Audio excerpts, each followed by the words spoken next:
नमस्कार बच्चों, welcome back to my YouTube channel base of education Mantra. तो प्यारे बच्चों, आज की इस वीडियो में हम बात करने वाले हैं क्लास 10 एसएसटी में पॉलिटिकल साइंस के चैप्टर नंबर 7, जिसका नाम है लोकतंत्र के परिणाम। यानी हम इस वीडियो में इस चैप्टर को पूरा एक एक पॉइंट डिस्कस करने वाले हैं।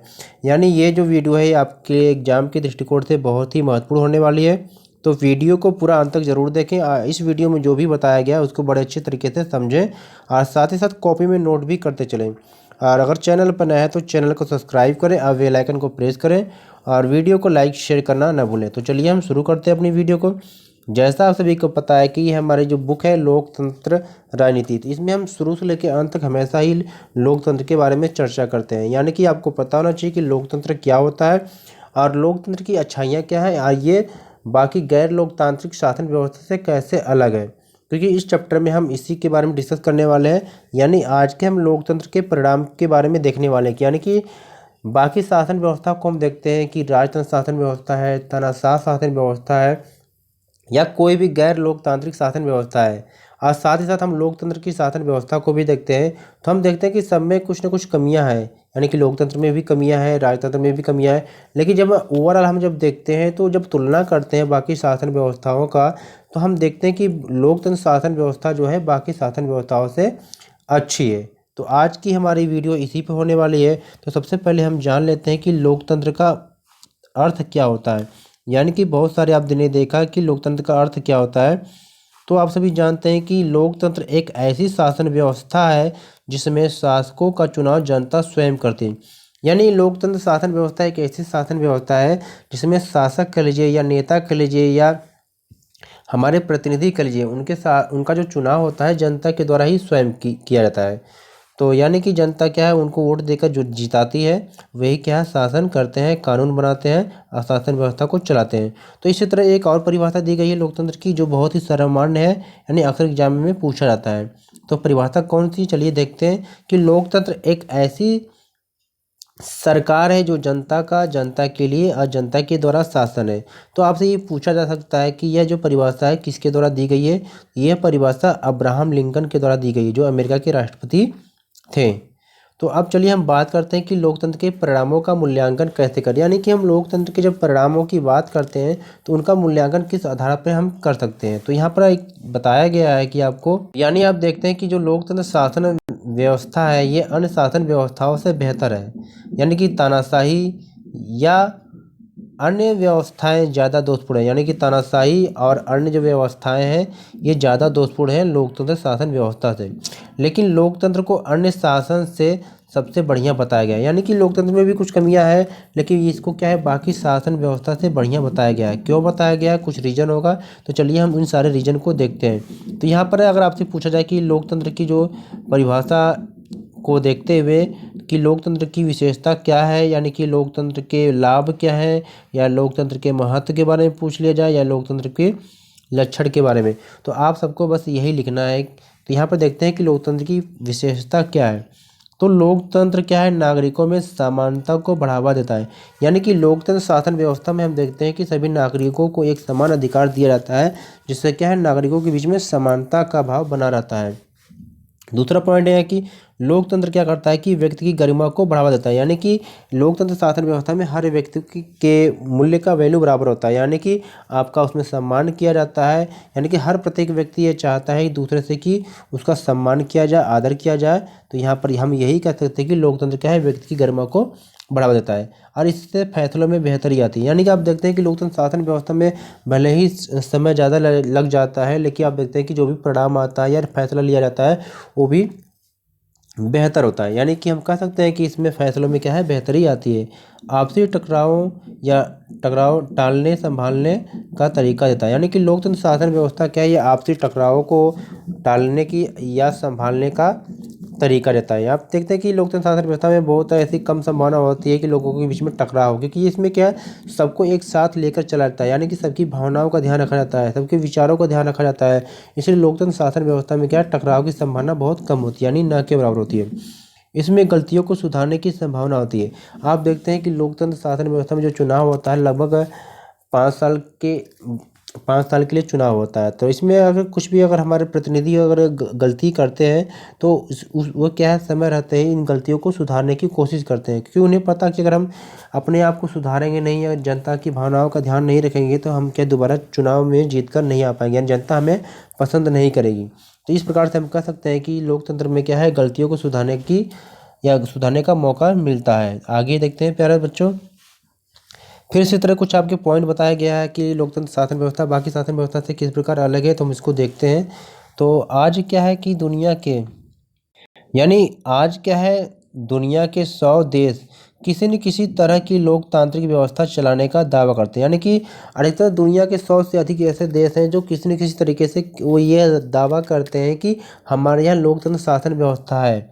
लेकिन इनका इनका क्या अपना संविधान भी है, इनके यहाँ चुनाव भी होते हैं और राजनीतिक दल भी, यानी इनके यहाँ चुनाव भी होता है, इनका अपना संविधान भी है और इनके पास राजनीतिक दल भी है, और साथ ही वे अपने नागरिकों को कुछ बुनियादी अधिकार की गारंटी भी देते हैं। यानी इनके पास क्या है, अपना संविधान है, वहाँ पर चुनाव करा जाता है, राजनीतिक पार्टियाँ भी हैं और यह कुछ नागरिकों को बुनियादी अधिकार देने का भी दावा करती हैं। और क्या है, लोकतंत्र लोकतंत्र के यह तत्व तो अधिकतर देशों में भी समान है, यानी कि ये सारे जो चीज़ें हैं, चुनाव है यानी कि पार्टियां हैं, संविधान है, यह तो अधिकतर देशों में भी देखने को मिलता है। लेकिन जो ज़्यादातर देशों में क्या है, सामाजिक स्थिति, आर्थिक स्थिति और सांस्कृतिक स्थिति क्या है, एक दूसरे से काफ़ी अलग अलग, यानी सबकी जो स्थिति काफ़ी अलग अलग है। और कई बार हम देखते हैं कि लोकतंत्र को सभी समस्याओं का समाधान मान लेते हैं, यानी अक्सर हम ये मान लेते हैं कि जो लोकतंत्र शासन व्यवस्था है सभी समस्याओं का हल है। लेकिन सभी लोकतांत्रिक व्यवस्था में सदैव सभी चीज़ें क्या सफल नहीं होती है। अब यहाँ पर हम ओवरऑल देख लेते हैं कि लोकतंत्र में किस प्रकार से, यानी यहाँ पर हम ओवरऑल जब देखते हैं कि लोकतंत्र के परिणाम के बारे में, तो यहाँ पर निकल कर आता है कि लोकतंत्र के परिणाम 3 प्रकार के हो सकते हैं। राजनीतिक परिणाम क्या है, आर्थिक क्या है और सामाजिक क्या है, यानी इनको में से 3 भागों में डिवाइड किया गया है और इन 3 भागों को भी कि अलग अलग सब क्या है, डिवाइड है। तो सबसे पहले देखते हैं कि राजनीतिक परिणाम क्या है। तो राजनीतिक परिणाम जब हम देखते हैं तो यह क्या है, जिम्मेदार सरकार और जवाबदेह सरकार और वैध सरकार, यानी कि एक लोकतंत्र शासन व्यवस्था का जो राजनीतिक परिणाम हो सकता है कि वह एक क्या जिम्मेदार सरकार होती है और वह एक क्या जवाबदेह सरकार होती है और वह सरकार क्या वैध सरकार होती है। ठीक इसी प्रकार से जब आर्थिक परिणामों की चर्चा करते हैं तो उसमें हम देखते हैं कि आर्थिक समृद्धि और विकास, यानी कि लोकतंत्र शासन व्यवस्था में जो आर्थिक परिणाम निकल कर आता है इसमें आर्थिक समृद्धि होती है सबकी, और क्या आर्थिक समृद्धि के साथ साथ विकास भी होता है। और इसमें देखा जाता है कि गरीबी और समानता में कमी। तो जब हम देखते हैं कि आर्थिक असमानता में क्या है कि आर्थिक लोकतंत्र के परिणाम में देखते हैं कि गरीबी और समानता, यानी कि गरीबी और असमानता में कमी। तो यहाँ पर जब देखते हैं कि गरीबी और असमानता में कमी निकल कर आती है, यानी आर्थिक जो परिणाम है लोकतंत्र के, इसमें पहला पॉइंट हमने देखा था कि आर्थिक समृद्धि और विकास, और सेकेंड तो क्या था कि गरीबी और असमानता में कमी, यानी कि यहाँ पर गरीबी में भी कमी आएगी और क्या असमानता में भी कमी आएगी, यानी कि सबको बराबर समझा जाएगा। और फिर इसी प्रकार जब हम देखते हैं कि सामाजिक कारण क्या है लोकतंत्र के परिणाम में, तो लोकतंत्र के परिणाम में जो सामाजिक परिणाम निकल कर जो आता है यहाँ पर, तो यहाँ पर जिसमें पहला क्या दे रखा है, यहाँ पर दे रखा है प्यारे बच्चों कि सामाजिक विविधता में सामंजस्य, यानी कि समाज में बहुत सारी विविधता देखने को मिलती है, धर्म के आधार पर, जाति के आधार पर, भाषा के आधार पर, फिर भी क्या है कि लोकतंत्र एक ऐसी शासन व्यवस्था है कि सबको क्या एक साथ लेकर ताल में बैठाकर सबको एक साथ लेकर चलता है। और आगे हम देखते हैं कि सद्भावपूर्ण जीवन, यानी कि यहाँ पर क्या सभी नागरिकों के सम्मान किया जाता है, उनके विचारों का सम्मान किया जाता है। तो इस प्रकार से क्या है लोकतंत्र में अब हम देख रहे हैं कि सामाजिक परिणाम, आर्थिक परिणाम और सामाजिक परिणाम, राजनीतिक परिणाम सभी क्या है यहाँ पर दिए गए अलग अलग। अब इसकी हम चर्चा एक एक करके अलग अलग टॉपिक वाइज करते हैं। तो चलिए हम देखते हैं सबसे पहले कौन सा आने वाला है, यानी हम देखते हैं कि लोकतंत्र के परिणाम जब हम देखते हैं तो यहाँ पर क्या निकल कर आता है कि लोकतंत्र के परिणाम क्या है। तो इन्हें हम क्या है अलग अलग राजनीतिक, सामाजिक, आर्थिक न करके हम सबको अलग अलग टॉपिक में करते हैं। तो यहाँ पर जो पहला आपका निकल कर आता है उत्तरदायी, जिम्मेवार और वैध शासन। यानी कि लोकतंत्र में हम जब देखते हैं कि एक ऐसी सरकार बनती है जो क्या है अपने दायित्वों के प्रति उत्तरदायी होती है और जिम्मेदार होती है, और वह एक वैध शासन भी होती है। यानी कि हम कह सकते हैं कि लोकतंत्र में जो फैसले लिए जाते हैं वह पूरी प्रक्रिया के तहत लिए जाते हैं। यानी जो भी लोकतंत्र में फैसले लिए जाते हैं वह एक प्रक्रिया चलती है, उस प्रक्रिया के अंतर्गत फैसले लिए जाते हैं। लोकतंत्र में इस बात की पक्की व्यवस्था होती है कि फैसले कुछ कायदे कानून के अनुसार होते हैं। यानी कि लोकतंत्र में जो भी फैसले लिए जाते हैं कुछ कायदे कानून होते हैं, ठीक है। यदि कोई नागरिक यह जानना चाहे कि फैसले लेने में नियमों का पालन हुआ है या नहीं तो वह इसका पता कर सकता है। यानी कि कोई भी व्यक्ति अगर चाहे वो सरकार की जो भी फैसले होते हैं या जो वो जो फैसले हैं नियम के अनुसार हुआ है या नहीं हुआ है तो वो जान सकता है, क्योंकि यहाँ पर पारदर्शी सरकार होती है। और उसे न सिर्फ यह जानने का अधिकार है बल्कि उसे क्या है उसके पास इतने साधन है उपलब्ध हैं कि वह इसे आसानी से जान सकता है। ऐसे क्या पारदर्शिता कहते हैं, जो क्या है गैर लोकतांत्रिक सरकारों में ऐसा नहीं होता है। और साथ ही साथ आप देखते हैं कि लोकतांत्रिक जो सरकार है जनता के प्रति क्या जवाबदेह होती है। यानी कि वो अपने कार्यों के प्रति क्या है जवाबदेह होती है। अगर उन्होंने सही प्रकार से काम नहीं किया है तो उनको जवाब देना पड़ेगा कि उन्होंने किस प्रकार से काम किया है और इस प्रकार से काम क्यों नहीं किया है, काम से किस प्रकार से, यानी अगर कोई कमी रह जाती है तो उनको क्या जवाब देना पड़ता है कि वो काम क्यों नहीं किया उन्होंने और ऐसा क्यों किया है। और लोकतांत्रिक व्यवस्था में नियमित और निष्पक्ष चुनाव भी किए जाते हैं की नीति को अपनाया जाता है। यानी कि जो भी चुनाव होते हैं एक नियमित होते हैं और निष्पक्ष होता है। और यहाँ नए कानूनों पर खुली सार्वजनिक चर्चा होती है तथा नागरिकों को सूचना का अधिकार मिला होता है। यानी कि यहाँ नए नए कानूनों पर खुली सार्वजनिक चर्चा होती है तथा नागरिकों को सूचना का अधिकार होता है। यानी कि सभी व्यक्तियों को सूचना का अधिकार दिया जाता है। आगे क्या है कि लोकतांत्रिक सरकारों से यह उम्मीद की जाती है कि सरकार लोगों की ज़रूरतों और मांगों का ध्यान रखे और भ्रष्टाचार से मुक्त शासन प्रदान करे।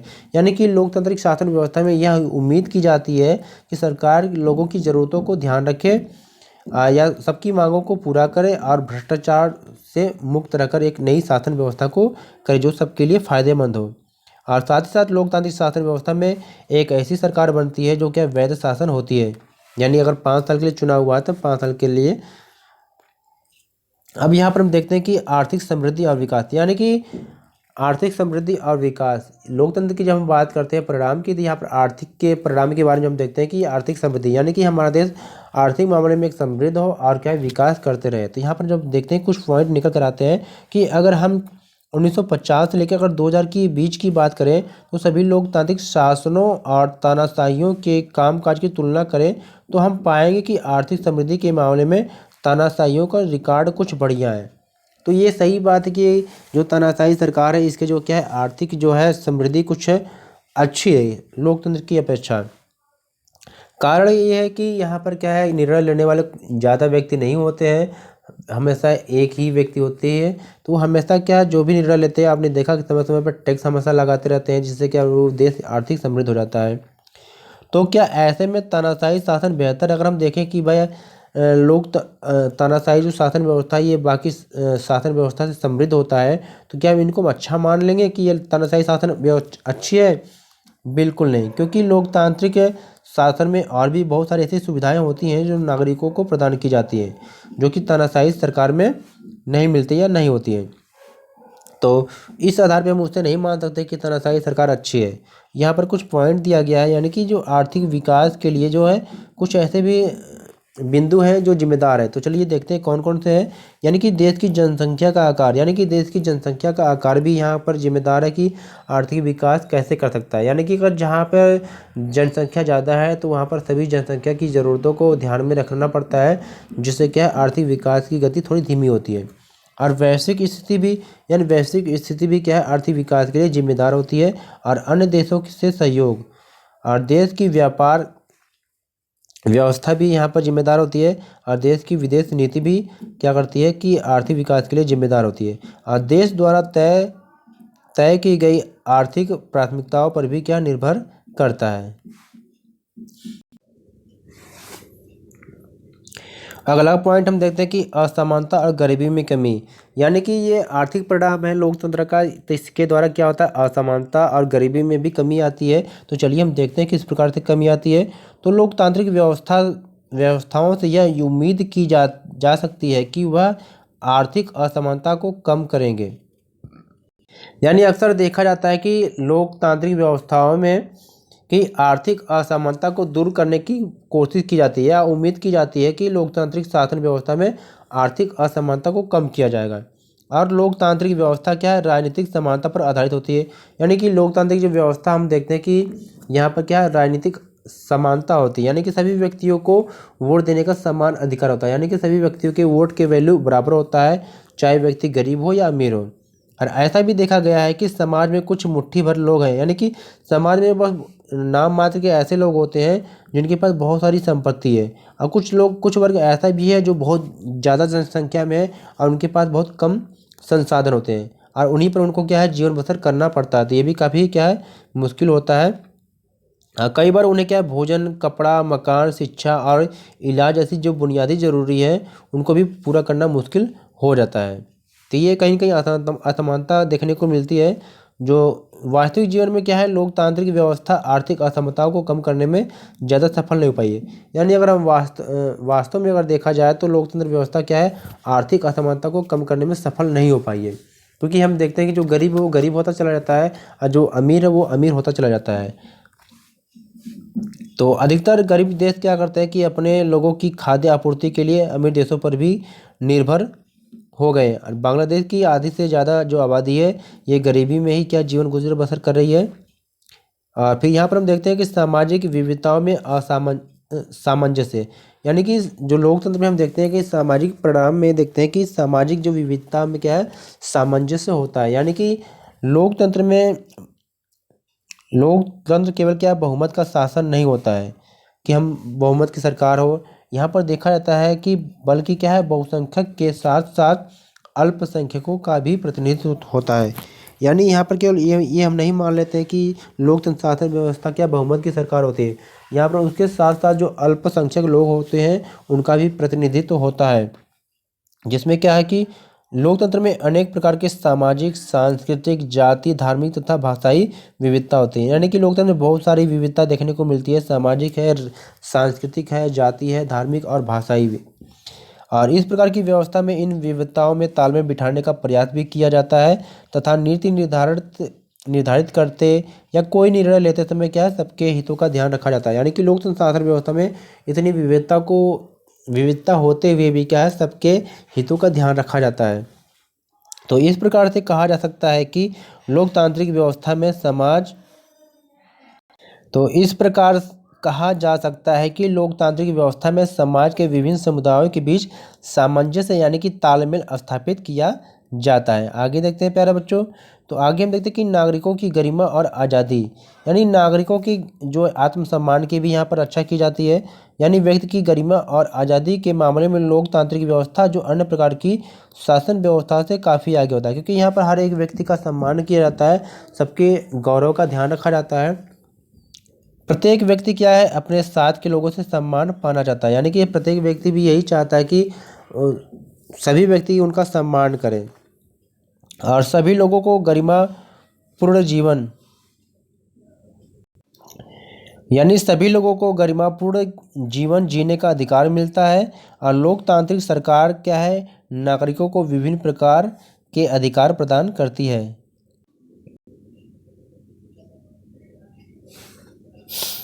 यहाँ पर अगला पॉइंट हमारा कि लोकतंत्र में यानी कि हम सबको पढ़ने के बाद हम देखते हैं कि लोकतंत्र में यानी कि कमियां होने के बावजूद भी क्या इसे क्या है, बाकी शासन व्यवस्था से सर्वश्रेष्ठ माना जाता है। क्यों माना जाता है, कुछ इसके रीजन है। तो यहाँ पर चलिए हम देखते हैं।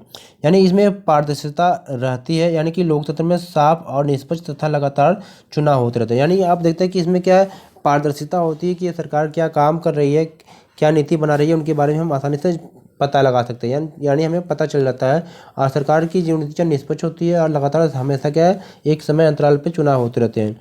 और साथ ही साथ क्या है कि लोकतंत्र में जनमत को महत्व दिया जाता है, यानी कि जनता की बहुत वैल्यू होती है। और जनमत के द्वारा ही क्या सरकार चुनी जाती है, यानी कि जनता ही क्या है अपने नागरिकों का अपने शासकों का चुनाव करती है। जनता चाहे जिसे पसंद करे उसे चुन देती है, और जनता जिसे नापसंद करती है उसे क्या सरकार से सीट से उतार देती है। तो लोकतांत्रिक शासन व्यवस्था में हमने देखा कि नागरिकों की समानता और गरिमा अथवा गौरव को भी क्या सुरक्षित रखा जाता है। यानी कि लोकतंत्र में सभी के एक ही वोट का अधिकार एवं मूल्य होता है, यानी कि सभी व्यक्तियों का वोटों का वैल्यू बराबर होता है। लोकतंत्र में समाज के विभिन्न गरीब वर्गों एवं अल्पसंख्यक तथा कमजोर वर्गों के विकास के लिए आर्थिक नीतियां बनाई जाती है और उन्हें विशेष सहायता भी दी जाती है। और साथ ही साथ देश के आर्थिक विकास में भी सभी की भागीदारी हो, इसका प्रयास किया जाता है। यानी कि देश की आर्थिक विकास में जो सबकी भागीदारी हो, ऐसा प्रयास किया जाता है। और आर्थिक असमानता और गरीबी को भी दूर करने के लिए लोकतंत्र में विशेष उपाय किए जाते हैं। और साथ ही साथ नागरिकों की आज़ादी और गरिमा लोकतंत्र में सुरक्षित रहती है। यानी कि प्यारे बच्चों, अगर क्वेश्चन आपसे पूछा जाए कि लोकतंत्र में बहुत सारी कमियां हैं, लेकिन फिर भी यह क्या अन्य शासन व्यवस्था से सर्वश्रेष्ठ माना जाता है, तो क्यों? यानी ऐसा कथन अगर आ जाएगा तो आपको इस क्वेश्चन को लिखना पड़ेगा। तो प्यारे बच्चों, प्लीज़ मेरे वीडियो को लाइक करें और चैनल को सब्सक्राइब करें और साथ ही साथ बेल आइकन को प्रेस करें। तो प्यारे बच्चों, अगर आपने इससे पहले के सभी चैप्टर के एक्सप्लेनेशन वीडियो अगर नहीं देखा है तो डिस्क्रिप्शन में जाके आप उसे ज़रूर देखें। यानी कि हिस्ट्री के चैप्टर, भारत में राष्ट्रवाद, ज्योग्राफी के चैप्टर, विनिर्माण उद्योग और राष्ट्रीय अर्थव्यवस्था की जीवन रेखा, और पॉलिटिकल साइंस के चैप्टर राजनीतिक दल को जरूर देखें।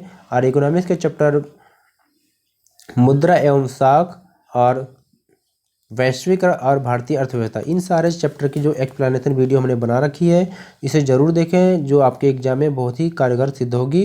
तो प्लीज़ आप हमारे चैनल पर नए हैं तो चैनल को सब्सक्राइब करेंगे, यानी कि यहाँ से क्लिक करके base of education Mantra search करेंगे। अगर आप टेलीग्राम ग्रुप से जुड़ना चाहते हैं, अगर आपको इसकी PDF चाहिए तो टेलीग्राम ग्रुप में जाके आप वहाँ पर PDF ले सकते हैं। यानी कि जब base of education Mantra search करेंगे आपको वहाँ से PDF मिल जाएगी। तो अगर आप हमें इंस्टाग्राम पे भी फॉलो कर सकते हैं, यानी कि base of education Mantra search करेंगे तो आप हमें मिल सकते हैं। तो प्लीज़ प्यारे बच्चों, वीडियो को लाइक करें और शेयर करें और चैनल को सब्सक्राइब करें, जिससे आपको बहुत सारी वीडियो मिलने वाली है आपके एग्जाम से संबंधित। आने वाले टाइम में हम जो मोस्ट इंपॉर्टेंट क्वेश्चन की सीरीज लेकर आएंगे, जो आपके एग्जाम की दृष्टिकोण से बहुत ही महत्वपूर्ण होगी। तो चलिए प्यारे बच्चों, फिर मिलते हैं एक नई वीडियो के साथ। तब तक अपना ख्याल रखिएगा।